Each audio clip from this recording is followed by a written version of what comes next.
everyone, வணக்கம். Welcome to your favorite channel Gardening Diary. இது உங்கள் friend Nimi. இந்த வீடியோ நான் ஆகஸ்ட் 9th அதாவது சண்டே ஆஃப்டர்நூன் ஷூட் பண்ணேன்.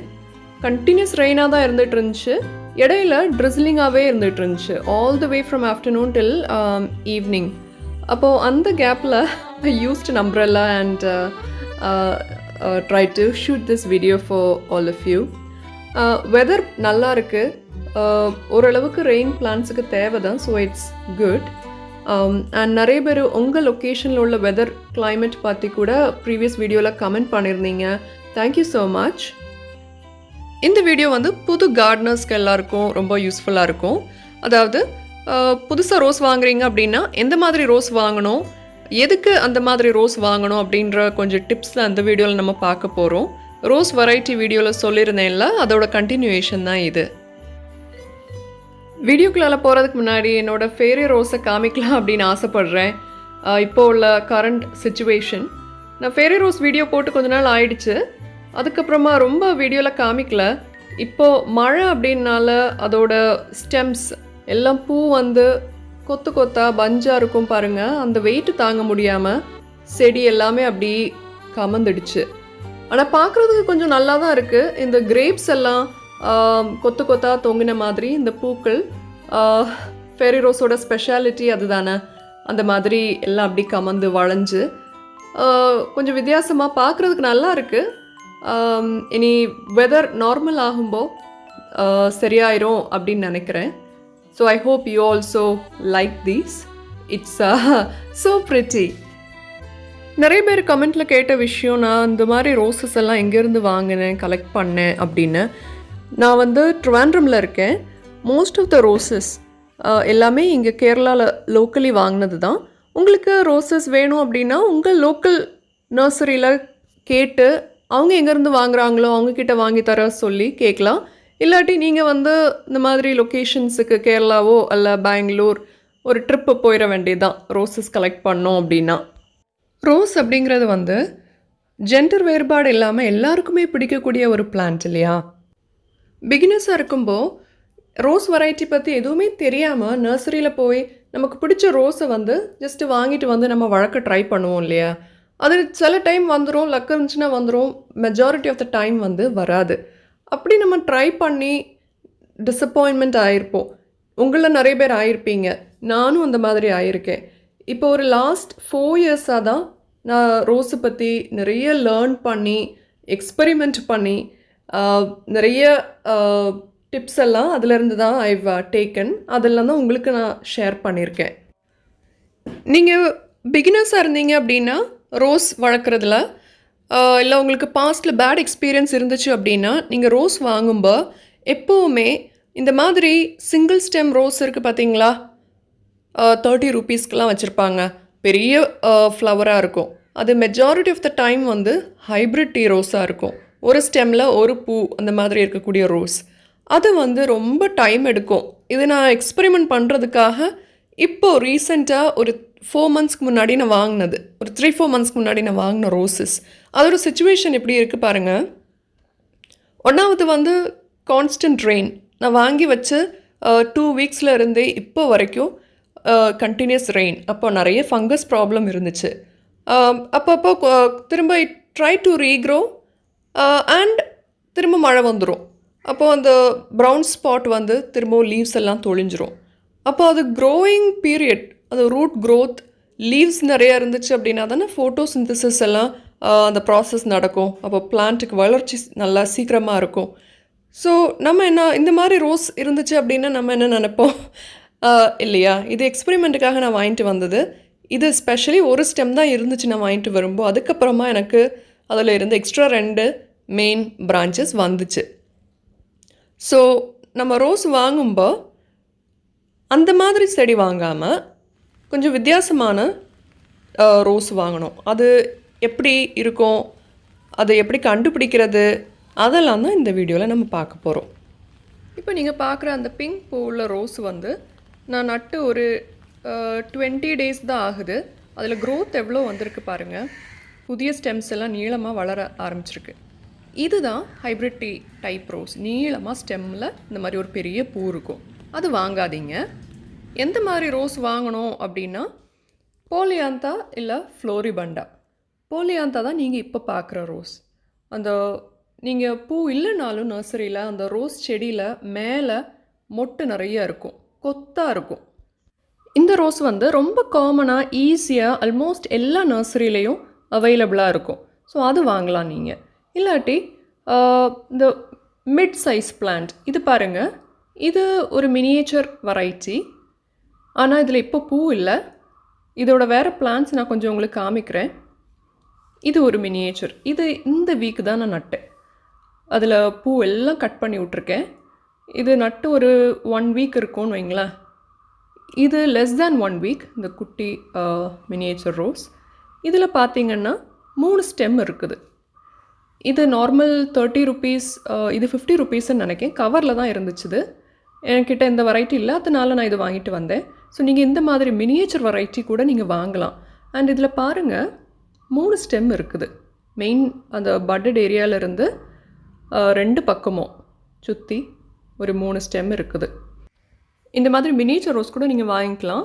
இப்போ பட்ஜெட் ரோஸ் நீங்கள் வாங்குறீங்க அப்படின்னா கம்மி விலையில் பார்க்கணும் அப்படின்னா நீங்கள் எடுத்து பாருங்கள். கவரில் ஒரு 3-4 ஸ்டெம் இருக்கிற ஆப்பில் இருக்கிற செடி வந்து நல்ல செடியாக பார்த்து வாங்குங்க. இலைகள்லாம் மஞ்சள் அப்படி எதுவும் இல்லாமல் சுருளாமல் நல்ல டார்க் க்ரீன் லீவ்ஸாக இருக்கிற செடியை பார்த்து வாங்குங்க. அண்ட் இதெல்லாம் நம்ம வந்து வைக்கும்போது ஆக்சுவலாக பூ மொட்டு எல்லாமே கட் பண்ணி நடணும். அப்படி நட்டோன்னா இந்த க்ரோத் வந்து ரொம்ப குயிக்காக இருக்கும். நம்ம வச்சு 2 வீக்ஸ்க்குள்ளாலே புது ஷூட்ஸு தளிர் வர ஆரம்பிக்கும். அண்ட் நம்ம இந்த மாதிரி ஒரு 3-4 ஸ்டெம் இருக்கிற செடி வாங்கும்போது என்ன ஆகும் அப்படின்னா வளர்ச்சி ஒரு 1 மந்த்க்குள்ளால் நல்ல க்ரோத் இருக்கும். அண்ட் அடுத்த செட் ஆஃப் ப்ளூம்ஸ் வர ஆரம்பிச்சிடும். அண்ட் இந்த மாதிரி செடிகள் எஸ்பெஷலி மினியேச்சர்ஸ்லேயும் நிறைய பூ வந்து ரிப்பீட்டாக வந்துகிட்டே இருக்கும். ஹைப்ரிட் டீ நான் ஏன் வாங்கக்கூடாது அப்படின்னு சொன்னேன்னா மெயின் ரீசன் மெயின்டெனன்ஸ் ரொம்ப ஜாஸ்தி அந்த பிளான்ட்டுக்கு. அப்போ பிகினர்ஸாக இருக்கிறவங்களுக்கு அது வளர்க்குறது கொஞ்சம் கஷ்டம். நிறைய பேஷன்ஸ் வேணும். Will face lot of problems. Growth rate floribunda polyantha மாதிரி இருக்காது. அண்ட் பூ அடிக்கடி பூக்காது. புதுசாக ரோஸ் வளர்க்குறீங்க அப்படின்னா டிசப்பாயின்மெண்ட் ஆயிடுவீங்க. இது என்னோட ஒரு பழைய மினியேச்சர். இந்த கொட்டுற மழையிலையும் கண்டினியூஸ் ரெயின்லையும் அது ஒரு சைடு வளர்ந்துட்டே தான் இருக்குது. இலை ஃபங்கஸ் ஆகி இந்த மாதிரி ப்ரௌன் ஸ்பாட் வந்து தொழிஞ்சாலும் நியூ க்ரோத் வந்திருக்கு. நிறைய ஃப்ளவர்ஸ் இருக்குது. இதெல்லாம் எப்போவுமே பூ இருந்துக்கிட்டே இருக்கும். Miniature போலியாந்தா variety roses. நான் என்னோடய வேறு கொஞ்சம் ரோசஸ் காமிக்கிறேன். இப்போது அந்த 20 days பீரியட் ஆன ரோசஸ் ஒவ்வொரு டைப் ரோஸும் ஒவ்வொரு ஸ்டேஜில் இருக்குது. இது ஒரு டைப் ஆஃப் ரோஸ். இதில் நிறைய பிரான்ச்சஸ் வரல. பூத்துட்டு அடுத்த செட் ஆஃப் ஷூட்ஸ் நிறைய வந்திருக்கு. இதை நான் கட் பண்ணி விட்டப்புறமா வளர்ந்த ஸ்டெம்ஸ்லேருந்து வந்த பூக்கள் தான். ஏன்னா இப்போல்லாம் நான் ரோஸ் நடுறப்போ கழிஞ்ச ஒரு 3 மாதமாக அட்லீஸ்ட் நர்சரியிலேருந்து செடி வாங்கிட்டு வந்தப்புறமா பூ எல்லாமே எடுத்துருவேன். மொட்டு எல்லாமே கட் பண்ணிடுவேன். ஒன்றும் வைக்கிறதில்ல. ஸோ அதனால் இந்த மாதிரி இந்த புது க்ரோத் வந்து ரொம்ப சீக்கிரமாக இருக்குது. இல்லாட்டி நம்ம மொட்டோடு வாங்கிட்டு வந்து வச்சோம் அப்படின்னா அது பூத்து அது தொழிஞ்சு அதுக்கப்புறமா வளர்கிறதுக்கு இன்னும் ரொம்ப டைம் எடுக்கும். ஸோ அவங்க வச்சுருக்கிற அந்த மென்யூர்லாம் போட்டிருப்பாங்கள்ல, நர்சரியிலேருந்து கொண்டு வர ரோஸில் வந்து நர்சரி மென்யூர் இருக்கும், அந்த ஃபெர்டிலைசர் இருக்கும். அப்போ அதோட ஹெல்ப்போட இந்த பிளான்ட் குயிக்காக வளரும். இது ரெண்டுமே ஒரே டைமில் வச்சது. இந்த ஆரஞ்சு இப்போ பார்த்தீங்கல்ல, அதுவும் இந்த ஒயிட்டும் இதோட க்ரோத்தும் அந்த ஆரஞ்சோட க்ரோத்தும் கொஞ்சம் டிஃப்ரெண்ட் தான். இது ஹைட் ஆகிருக்கு, இது ஸ்ப்ரெட் ஆகிருக்கு. அண்ட் இந்த பிங்க் ரோஸ் இது நான் ஃபஸ்ட்டே காமிச்ச ரோஸ். இதில் ஸ்டெம்ஸ் ரொம்ப விகரஸாக வளர்ந்துருக்கு. அந்த ரோஸ் வெரைட்டிக்கு ஏற்றாப்பில் எஸ்பெஷலி இது எல்லாமே ஹைப்ரிட் டீ கிடையாது. இது எல்லாமே ஃப்ளோரிபண்டா மினியேச்சர் போலியாந்தா குரூப்பில் சேர்ந்த ரோசஸ். இந்த வெரைட்டி ரோசஸில் அப்போ ஒரு 3 வாரத்துக்குள்ளால் ஒரு நல்ல க்ரோத் நம்ம பார்த்துருக்கோம்ல. வேறு எதுவுமே பண்ணல. பெஸ்டிசைட் தான் நான் ஸ்டார்ட் பண்ணியிருக்கேன். ஃபெர்டிலைசர் இனி தான் ஸ்டார்ட் பண்ண போகிறேன்.